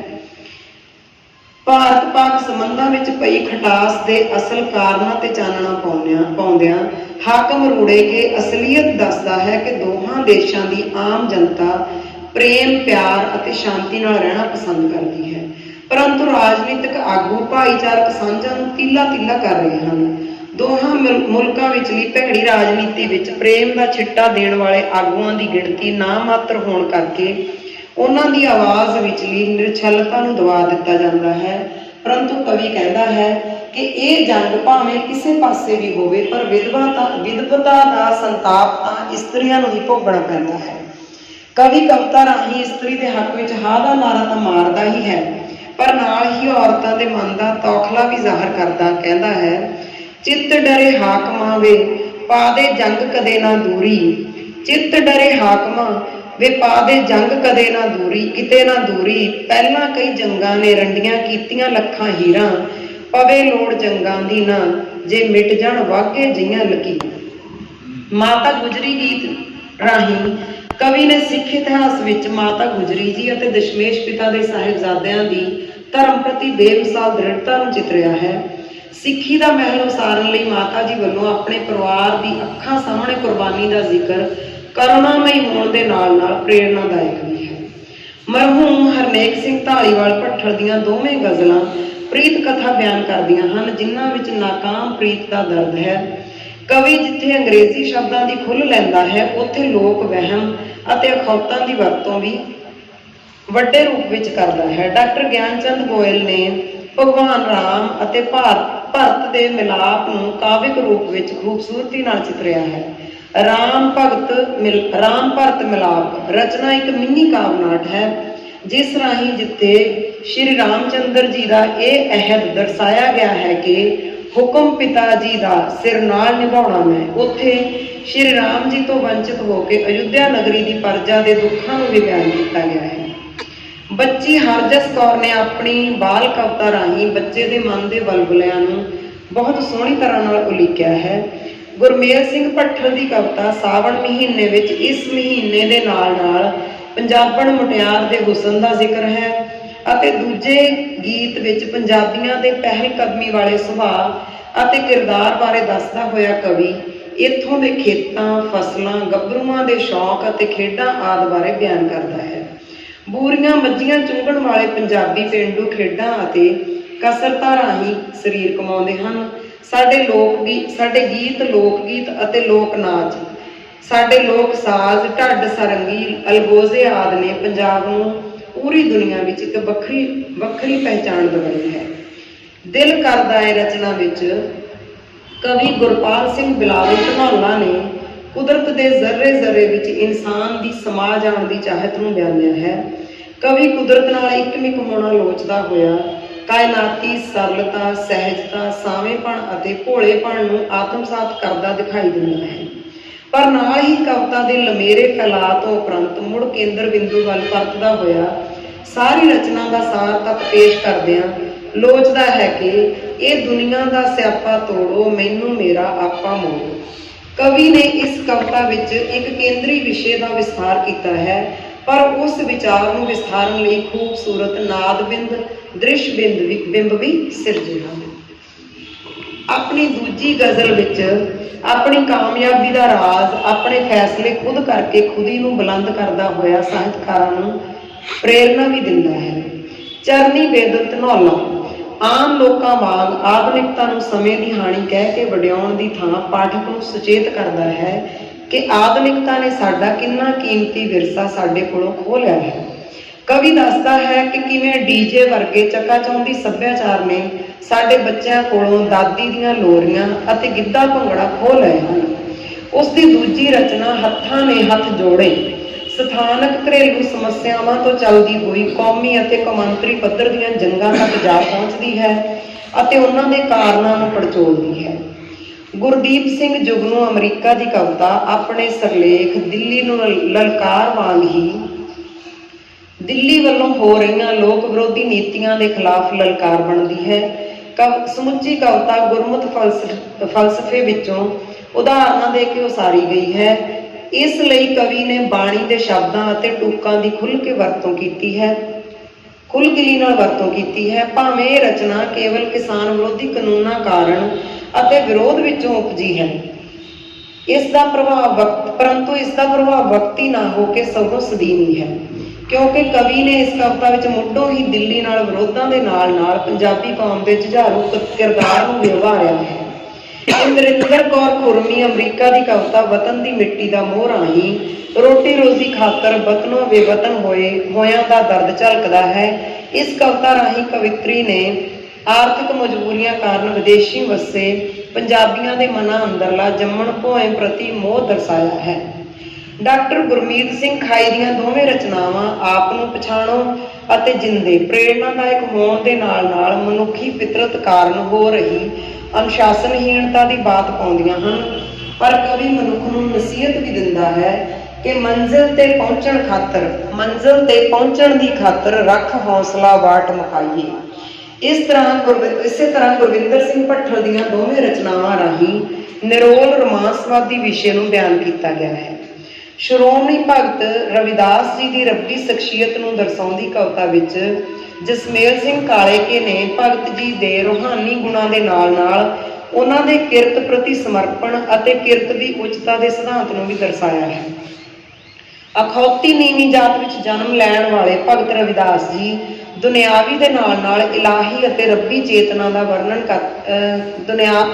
ਰਵਿਦਾਸ ਜੀ ਦੀ ਦੁਨਿਆਵੀ ਦੇ ਨਾਲ ਨਾਲ ਇਲਾਹੀ ਅਤੇ ਰੱਬੀ ਚੇਤਨਾ ਦਾ ਵਰਣਨ ਕਰਦਿਆਂ ਕਵੀ ਉਹਨਾਂ ਦੀ ਬਾਣੀ ਵਿੱਚ ਪੇਸ਼ ਹੋਏ ਸੰਕਲਪਾਂ ਨੂੰ ਵੀ ਖੂਬ ਚੰਗੀ ਤਰ੍ਹਾਂ ਸਿਰਜਦਾ ਹੈ, ਪਰ ਕਵੀ ਨੇ ਕੇਵਲ ਭਗਤ ਰਵਿਦਾਸ ਜੀ ਦੇ ਸ਼ਖਸੀ ਅਤੇ ਵਿਚਾਰਧਾਰਕ ਗੁਣਾਂ ਦੇ ਨਾਲ ਗੁਰਮਤਿ ਫਲਸਫੇ ਦੇ ਕੇਂਦਰੀ ਵਿਚਾਰ ਏਕ ਨੂਰ ਤੇ ਸਭ ਜਗ ਉਪਜਿਆ ਨੂੰ ਵੀ ਬਖੂਬੀ ਦਰੜਾਇਆ ਹੈ।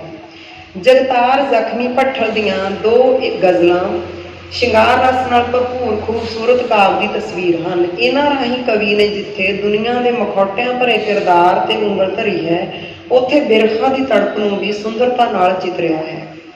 ਤੇਜਾ ਸਿੰਘ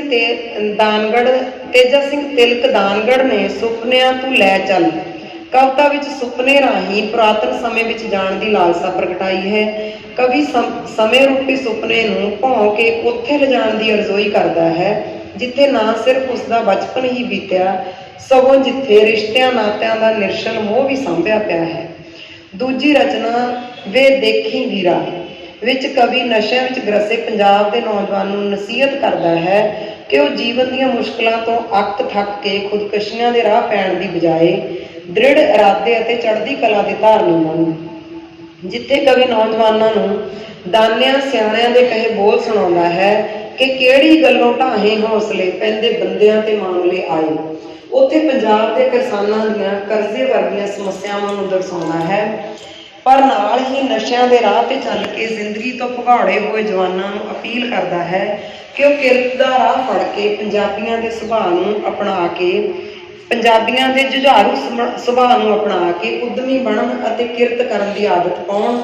ਲੋਕ ਦਿਖਾਵੇ ਪਿੱਛੇ ਲੱਗ ਕੇ ਆਪਣੇ ਫਾਲਤੂ ਖਰਚਾਂ ਨੂੰ ਘਟਾ ਕੇ ਸੰਜਮੀ ਬਣਨ। ਦਲਵਾਰਾ ਸਿੰਘ ਫੌਜੀ ਧਨੌਲਾ ਦੀ ਰਚਨਾ ਅਕਸਰ ਕਾਵਿ ਵਿਅੰਗ ਦੇ ਰੂਪ ਵਿੱਚ ਸਰੋਤਿਆਂ ਪਾਠਕਾਂ ਨੂੰ ਆਨੰਦਿਤ ਕਰਦੀ ਹੈ, ਪਰੰਤੂ ਉਸ ਦੀ ਹਰ ਇੱਕ ਰਚਨਾ ਵਿੱਚ ਸਿੱਧੇ ਪੱਧਰੇ ਵਿਅੰਗ ਦੀ ਥਾਂ ਸਮਾਜਿਕ ਕੋੜਾਂ ਤੋਂ ਪਰਦਾ ਚੁੱਕਿਆ ਹੁੰਦਾ ਹੈ। ਹਥਲੀ ਪੁਸਤਕ ਵਿਚਲੀ ਕਵਿਤਾ ਮਾਰ ਦਾ ਦਮਾਮੇ ਰਾਹੀਂ ਕਵੀ ਨੇ ਆਪਣੇ ਪੰਜਾਬ ਦੀ ਨੌਜਵਾਨ ਪੀੜ੍ਹੀ ਦੇ ਸ਼ੌਕ, ਵੈਲ ਐਬ ਆਦਤਾਂ ਦਾ ਜ਼ਿਕਰ ਕਰਦਿਆਂ ਅਨੇਕਾਂ ਸਮੱਸਿਆਵਾਂ ਦਾ ਵੀ ਜ਼ਿਕਰ ਕੀਤਾ ਹੈ, ਜਿਨ੍ਹਾਂ ਕਰਕੇ ਪੰਜਾਬ ਹੁਣ ਇੱਕ ਖੁਸ਼ਹਾਲ ਸੂਬਾ ਨਹੀਂ ਰਿਹਾ। ਉੱਪਰੋਂ ਦਿਸਦੇ ਲਿਸ਼ਕੇ ਪੁਸ਼ਕੇ ਗੱਭਰੂ ਕਿਵੇਂ ਨਸ਼ਿਆਂ ਅਤੇ ਲੱਚਰ ਗਾਇਕੀ ਨੇ ਗਰਕ ਕਰ ਦਿੱਤੇ ਹਨ, ਇਸ ਦਾ ਜ਼ਿਕਰ ਬੜੇ ਸਰਲ ਸ਼ਬਦਾਂ ਵਿੱਚ ਕੀਤਾ ਗਿਆ ਹੈ। ਕਿਸ ਤਰ੍ਹਾਂ ਪੰਜਾਬੀਆਂ ਨੇ ਛਿਣ ਭੰਗਰ ਪਦਾਰਥਕ ਖੁਸ਼ੀਆਂ ਖਾਤਰ ਪਿਓ ਦਾਦਿਆਂ ਦੇ ਸੰਸਕਾਰ ਛਿੱਕੇ ਟੰਗ ਦਿੱਤੇ ਹਨ, ਜਿਸ ਨਾਲ ਪੂਰੇ ਵਿਸ਼ਵ ਵਿੱਚ ਸਾਡੇ ਘੁੱਗ ਵਸਦੇ ਪੰਜਾਬ ਦਾ, ਸਾਡੇ ਅਣਖੀ ਅਤੇ ਜੁਝਾਰੂ ਸੱਭਿਆਚਾਰ ਦਾ ਦਿਵਾਲਾ ਕੱਢ ਕੇ ਰੱਖ ਦਿੱਤਾ ਗਿਆ ਹੈ। ਕਵੀ ਨੂੰ ਦੁੱਖ ਹੈ ਕਿ ਖੰਡੇ ਦਾ ਨਿਸ਼ਾਨ ਗਲ ਪਾਈ ਫਿਰਦਾ ਅਤੇ ਗੱਲੀ ਬਾਤੀ 1.25 ਲੱਖ ਨੂੰ ਵੰਗਾਰਦਾ ਪੰਜਾਬੀ ਗੱਭਰੂ ਅੰਦਰੋਂ ਅੰਦਰੀ ਖੋਖਲਾ ਹੋ ਚੁੱਕਿਆ ਹੈ। ਇੰਨਾ ਖੋਖਲਾ ਹੋ ਚੁੱਕਿਆ ਹੈ ਕਿ ਉਸਦੇ ਅੰਦਰੋਂ ਅਸਲੀ ਪੰਜਾਬੀ ਨੂੰ ਲੱਭਣਾ ਮੁਸ਼ਕਿਲ ਹੀ ਨਹੀਂ, ਨਾਮੁਮਕਿਨ ਜਾਪਦਾ ਹੈ। ਕਵੀ ਦੀ ਕਵਿਤਾ ਜਿੱਥੇ ਅਜੋਕੇ ਨੌਜਵਾਨ ਦੇ ਪੱਗ ਬੰਨਣੇ ਦਾ ਕਜੀਆ ਮੁਕਾਬਲਿਆ ਦਾ ਰੁਦਨ ਕਰਦੀ ਹੈ ਅਤੇ ਮਾਂ ਬੋਲੀ ਤੋਂ ਦੂਰ ਭੱਜਣ ਦਾ ਦੁੱਖ ਜ਼ਾਹਰ ਕਰਦੀ ਹੈ, ਉੱਥੇ ਕਵੀ ਸਾਰੀਆਂ ਸਮੱਸਿਆਵਾਂ ਦਾ ਨਕਾਰਾਤਮਕ ਹਾਸਲ ਘਰ-ਬਾਰ ਖੇਤ ਭਈਏ ਨੂੰ ਸਮਾ ਗਿਆ ਦੇ ਮੁੱਦੇ ਪ੍ਰਤੀ ਚੌਕਸ ਵੀ ਕਰਦੀ ਹੈ। ਕਵੀ ਨੇ ਥੋੜੇ ਸ਼ਬਦਾਂ ਵਿੱਚ ਬਹੁਤ ਵੱਡੀਆਂ ਸਮੱਸਿਆਵਾਂ ਨੂੰ ਦਰਸਾਇਆ ਹੈ। ਉਪਰੋਕਤ ਸਮੱਸਿਆਵਾਂ ਦੀ ਜੜ ਲੱਚਰ ਗਾਇਕੀ ਨੂੰ ਦੱਸਦਾ ਹੋਇਆ ਕਵੀ ਅਜੋਕੇ ਗਾਇਕਾਂ ਨੂੰ ਵੀ ਇਸ ਦਾ ਜ਼ਿੰਮੇਵਾਰ ਠਹਿਰਾਉਂਦਾ ਹੈ। ਦਲਵਾਰਾ ਸਿੰਘ ਫੌਜੀ ਦੀ ਦੂਜੀ ਰਚਨਾ ਸਮੁੱਚੀ ਮਜ਼ਦੂਰ ਸ਼੍ਰੇਣੀ ਦੀਆਂ ਤਕਲੀਫਾਂ ਨੂੰ ਬਿਆਨ ਕਰਦੀ ਹੈ। ਕਵਿਤਾ ਦਾ ਕੇਂਦਰੀ ਵਿਸ਼ਾ ਜੋ ਇੱਕ ਚੇਤਨ ਮਨੁੱਖ ਹੀ ਸਮਝ ਸਕਦਾ ਹੈ ਕਿ ਹਰੇਕ ਰਾਜਸੀ ਪਾਰਟੀ ਵੋਟਾਂ ਲਈ ਮੁਫਤ ਵਸਤਾਂ ਅਤੇ ਸਹੂਲਤਾਂ ਦੀ ਮੰਡੀ ਲਾਉਂਦੀ ਹੈ, ਪਰ ਕਵੀ ਪਾਠਕ ਨੂੰ ਸੁਚੇਤ ਹੋਣ ਲਈ ਪ੍ਰੇਰਦਾ ਕਹਿੰਦਾ ਹੈ ਕਿ ਮੁਫਤ ਵਿੱਚ ਮਿਲੀਆਂ ਸਹੂਲਤਾਂ ਦੀ ਥਾਂ ਸਰਕਾਰ ਤੋਂ ਰੁਜ਼ਗਾਰ ਮੰਗੇ, ਨਾ ਕਿ ਭੀਖ ਨਹੀਂ ਮੈਂ ਕੰਮ ਮੰਗਦਾ ਹਾਂ, ਸੱਚ ਕਹਿਣ ਤੋਂ ਕੱਢ ਸੰਗਦਾ ਹਾਂ। ਪਰਮਜੀਤ ਪੱਪੂ ਕੋਟਦੁਨਾ ਦੀਆਂ ਦੋ ਰਚਨਾਵਾਂ ਹਨ, ਅਣਜੰਮੀ ਧੀ ਦੀਆਂ ਮਾਤਾ ਪਿਤਾ ਨਾਲ ਗੱਲਾਂ ਅਤੇ ਬਜ਼ੁਰਗਾਂ ਦੇ ਬੋਲ। ਮਾਦਾ ਭਰੂਣ ਹੱਤਿਆ ਪੂਰੇ ਮੁਲਕ ਵਿੱਚ ਸਰਾਪ ਵਾਂਗੂ ਫੈਲੀ ਹੋਈ ਬੁਰਾਈ ਹੈ। ਅਣਜੰਮੀ ਧੀ ਦੀਆਂ ਗੱਲਾਂ ਰਾਹੀਂ ਕਵੀ ਨੇ ਸਮਾਜ ਨੂੰ ਇੱਕ ਸੁਨੇਹਾ ਦਿੰਦਿਆਂ ਇਹ ਦੱਸਿਆ ਹੈ ਕਿ ਕੁੜੀਆਂ ਤਰੱਕੀਆਂ ਕਰਕੇ ਮਾਂ-ਬਾਪ ਦਾ ਨਾਂ ਰੌਸ਼ਨ ਕਰ ਸਕਦੀਆਂ ਹਨ। ਦੂਜੀ ਰਚਨਾ ਬਜ਼ੁਰਗਾਂ ਦੇ ਬੋਲ ਰਾਹੀਂ ਅਨਮੋਲ ਬਚਨਾਂ ਵਰਗੇ ਬੋਲਾਂ ਰਾਹੀਂ ਮਨੁੱਖ ਨੂੰ ਨਸੀਹਤਾਂ ਦਿੱਤੀਆਂ ਗਈਆਂ ਹਨ ਜੋ ਉਸ ਦੀ ਜ਼ਿੰਦਗੀ ਨੂੰ ਹਮੇਸ਼ਾ ਲਈ ਖੁਸ਼ਹਾਲ ਬਣਾ ਸਕਦੀਆਂ ਹਨ।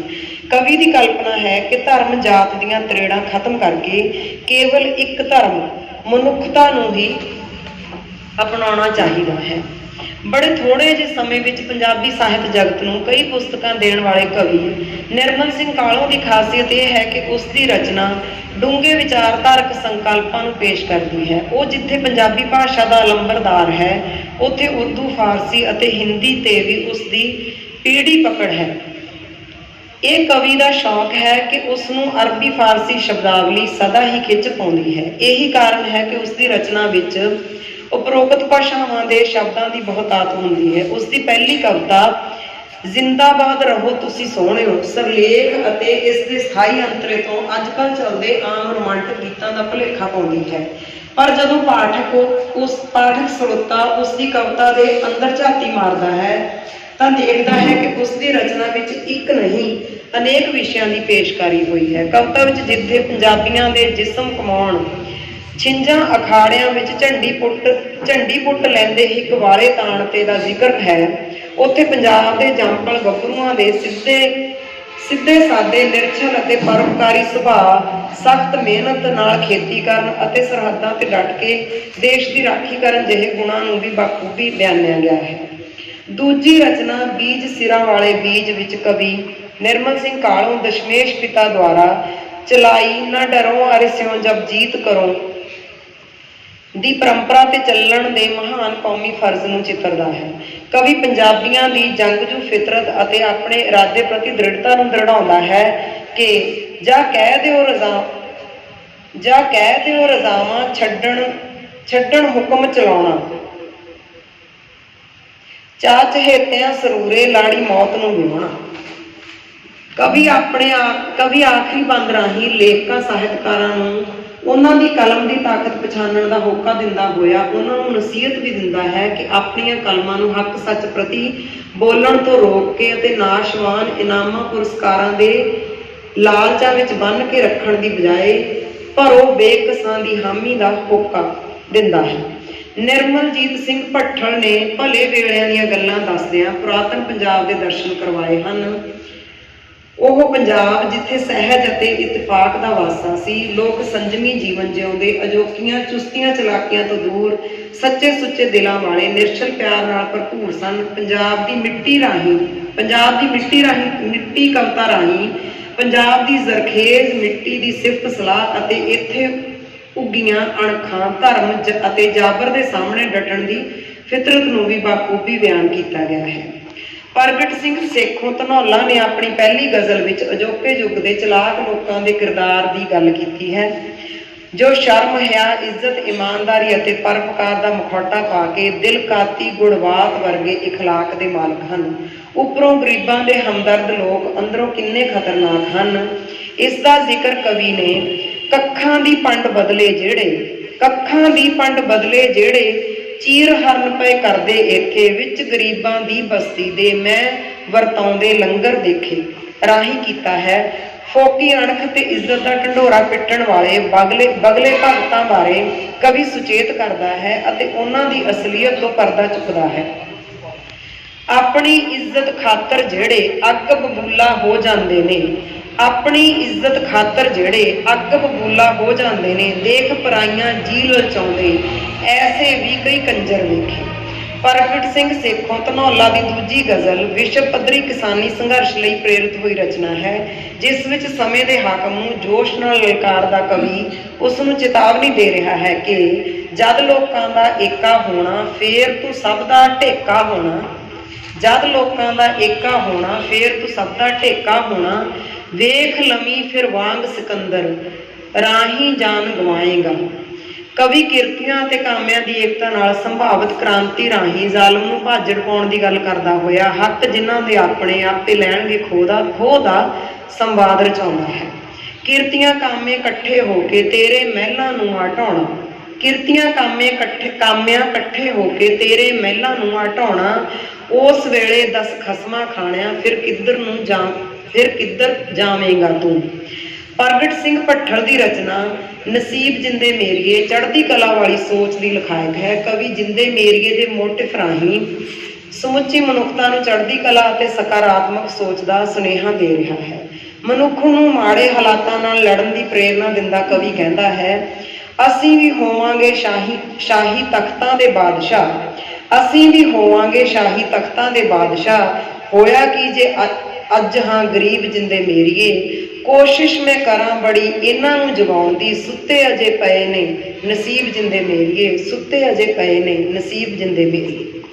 ਪ੍ਰਾਪਤ ਯਥਾਰਥਕ ਸਥਿਤੀਆਂ ਵਿੱਚੋਂ ਨਿਕਲਣ ਲਈ ਉਹ ਮੈਂ ਜਾਂ ਅਸੀਂ ਦੇ ਬਿੰਬ ਰਾਹੀਂ ਸੁਨੇਹਾ ਹੀ ਨਹੀਂ ਦਿੰਦਾ, ਸਗੋਂ ਪੱਕਾ ਅਹਿਦ ਵੀ ਕਰਦਾ ਹੈ ਕਿ ਸੱਦਣ ਨਾਲ ਟਿੱਡੀ ਦਲ ਲੈ ਕੇ ਜਦ ਤੁਰੇ, ਠੱਲ ਪਾ ਦਿਆਂਗੇ ਉੱਠਦੇ ਤੂਫਾਨਾਂ ਨੂੰ। ਸਾਡੀ ਜੋ ਗਰੀਬੀ ਉੱਤੇ ਹੱਸਦੇ ਨੇ ਅੱਜ, ਅਸੀਂ ਛੱਡਾਂਗੇ ਮਨਾ ਕੇ ਖੱਬੀ ਖਾਨਾਂ ਨੂੰ। ਕਵੀ ਦੀ ਦੂਜੀ ਰਚਨਾ ਹੈ ਬਾਬੇ ਨਾਨਕ ਨੂੰ ਪੁਕਾਰ। ਕਵੀ ਦੱਸਦਾ ਹੈ ਕਿ ਸ਼੍ਰੀ ਗੁਰੂ ਨਾਨਕ ਦੇਵ ਜੀ ਦੇ ਸੁਨਹਿਰੀ ਉਪਦੇਸ਼ਾਂ ਅਤੇ ਅਸੂਲਾਂ ਨੂੰ ਭੁੱਲ ਕੇ ਵਿਸ਼ੇ ਵਿਕਾਰਾਂ ਵਿੱਚ ਗਰਕ ਹੋ ਕੇ ਉਹਨਾਂ ਦੇ ਉਪਦੇਸ਼ਾਂ ਤੋਂ ਉਲਟ ਮੂਹੇ ਹੋ ਤੁਰੇ ਹਨ। ਉਲਟ ਮੂਹੇ ਹੋ ਤੁਰੇ ਲੋਕ ਧਾਰਮਿਕ ਪਖੰਡਵਾਦ ਨੇ ਇੰਨਾ ਜ਼ੋਰ ਫੜ ਲਿਆ ਹੈ ਕਿ ਕਵੀ ਨੂੰ ਜਾਪਦਾ ਹੈ ਕਿ ਇਸ ਕੋੜ ਨੂੰ ਕੱਟਣ ਲਈ ਬਾਬੇ ਨਾਨਕ ਨੂੰ ਦੁਬਾਰਾ ਫਿਰ ਆਉਣਾ ਪਵੇਗਾ। ਪਰਮਿੰਦਰ ਸਿੰਘ ਭੱਠਲ ਦੀ ਰਚਨਾ ਤਾਈਓ ਬਜ਼ੁਰਗ ਜਿਉਂਦੇ ਸੀ 100-100 ਸਾਲ ਰਾਹੀਂ ਪੁਰਾਤਨ ਪੰਜਾਬੀਆਂ ਦੀਆਂ ਖੁਰਾਕਾਂ ਅਤੇ ਸਰੀਰਕ ਕਸਰਤਾਂ ਬਾਰੇ ਦੱਸਦਿਆਂ ਕਵੀ ਕਿਰਤ ਨੂੰ ਉਚਿਆਉਂਦਾ ਹੈ। ਦੂਜੀ ਰਚਨਾ ਰਾਹੀਂ ਕਵੀ ਆਪਣੇ ਕੀਮਤੀ ਵਿਰਸੇ ਨੂੰ ਭੁੱਲ ਚੁੱਕੀ ਨਵੀਂ ਪੀੜ੍ਹੀ ਬਾਰੇ ਦੱਸਦਾ ਹੈ। ਕਾਲਜੁਗੀ ਬਣ ਚੁੱਕੀ ਇਸ ਪੀੜ੍ਹੀ ਨੂੰ ਨਸੀਹਤ ਦਿੰਦਾ ਹੋਇਆ ਕਵੀ ਕਹਿੰਦਾ ਹੈ, ਇੱਕ ਵਾਰ ਲੰਘਿਆ ਵੇਲਾ ਫਿਰ ਹੱਥ ਨਹੀਂ ਆਉਂਦਾ, ਚੰਗੇ ਕੰਮਾਂ ਦਾ ਫਲ ਚੰਗਾ, ਇਹ ਮਨ ਵਿੱਚ ਗੱਲ ਵਸਾਓ। ਬਲਵਿੰਦਰ ਆਜ਼ਾਦ ਦੀ ਤੇਰੇ ਜਾਣ ਪਿੱਛੋਂ ਰਚਨਾ ਵਿੱਚ ਕਵੀ ਆਪਣੀ ਨਾਕਾਮ ਮੁਹੱਬਤ ਦਾ ਰੁਦਨ ਕਰਦਾ ਹੈ ਅਤੇ ਦੂਜੀ ਰਚਨਾ ਦੁਨੀਆ ਇੱਕ ਸਟੇਜ ਰਾਹੀਂ ਪਾਤਰਾਂ ਰੂਪੀ ਮਨੁੱਖਾਂ ਨੂੰ ਆਪਣਾ ਕਿਰਦਾਰ ਬਖੂਬੀ ਨਿਭਾਉਣ ਦੀ ਨਸੀਹਤ ਦਿੰਦਾ ਹੈ। ਉਹ ਨੈਤਿਕ ਕਦਰਾਂ ਕੀਮਤਾਂ ਅਤੇ ਪ੍ਰੇਮ ਪਿਆਰ ਨਾਲ ਜੀਵਨ ਜਿਉਣ ਦੀ ਤਾਕੀਦ ਵੀ ਕਰਦਾ ਹੈ। ਬਾਗੀ ਭੱਠਲ ਦੀਆਂ ਦੋਵੇਂ ਰਚਨਾਵਾਂ ਅਰਦਾਸ ਅਤੇ ਸਤ ਕਰਤਾਰ ਰੂਹਾਨੀ ਰੰਗ ਵਿੱਚ ਰਹਿ ਕੇ ਸਰਬੱਤ ਦੇ ਭਲੇ ਦੇ ਸੰਕਲਪ ਨੂੰ ਧਾਰਨ ਕਰਨ ਦੀ ਪ੍ਰੇਰਨਾ ਦੇਣ ਵਾਲੀਆਂ ਬੇਹੱਦ ਖੂਬਸੂਰਤ ਰਚਨਾਵਾਂ ਹਨ। ਬਰਜਿੰਦਰ ਸਿੰਘ ਮਨੀ ਵਾਲੀਆ ਆਪਣੀਆਂ ਰਚਨਾਵਾਂ ਰਾਹੀਂ ਅਜੋਕੀ ਦੁਨੀਆ ਤੋਂ ਉਪਰਾਮ ਕਿਸੇ ਨਵੀਂ ਦੁਨੀਆ ਵਿੱਚ ਬਸੇਰਾ ਕਰਨ ਦਾ ਹਾਮੀ ਬਣਨ ਦੇ ਨਾਲ ਪੁਰਾਤਨ ਪੰਜਾਬ ਨੂੰ ਆਵਾਜ਼ਾਂ ਮਾਰਦਾ ਪੰਜਾਬੀਆਂ ਦੇ ਪ੍ਰੇਮ ਮੁਹੱਬਤ ਅਤੇ ਅਣਖਾਂ ਵਾਲੇ ਖਤਮ ਹੋ ਰਹੇ ਕਿਰਦਾਰਾਂ ਦੀ ਗੱਲ ਕਰਦਾ ਹੈ। ਉਸ ਅਨੁਸਾਰ ਨਾ ਹੀ ਪੁਰਾਤਨ ਤਕੜੀਆਂ ਖੁਰਾਕਾਂ ਅਤੇ ਪਹਿਰਾਵੇ ਰਹੇ ਹਨ ਅਤੇ ਨਾ ਹੀ ਮਨੋਰੰਜਨ ਦੇ ਪੁਰਾਣੇ ਢੰਗ। ਬਲਦੇਵ ਭੱਠਲ ਦਾ ਬੇਟੀ ਦੇ ਵਿਆਹ ਸਮੇਂ ਵਿਦਾਈ ਦਾ ਖੂਬਸੂਰਤ ਗੀਤ ਹੈ ਅਤੇ ਲਾਸਾਨੀ ਕਵਿਤਾ ਰਾਹੀਂ ਗੁਰੂ ਗੋਬਿੰਦ ਸਿੰਘ ਜੀ ਦੇ ਸਾਹਿਬਜ਼ਾਦਿਆਂ ਦੀ ਸ਼ਹੀਦੀ ਦੀ ਲਾਸਾਨੀ ਮਿਸਾਲ ਪੇਸ਼ ਕੀਤੀ ਗਈ ਹੈ।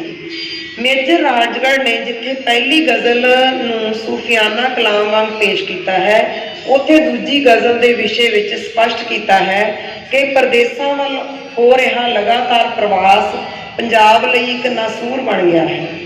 ਧਰਤੀ ਤੇ ਪਾਣੀ ਦੀਆਂ ਵੰਡਾਂ ਨੇ ਭਰਾ ਦਾ ਵੈਰੀ ਬਣਾ ਦਿੱਤਾ ਹੈ। ਇਸੇ ਕਰਕੇ ਭਰਾਵਾਰ ਲੜਾਈਆਂ ਹੁੰਦੀਆਂ ਹਨ।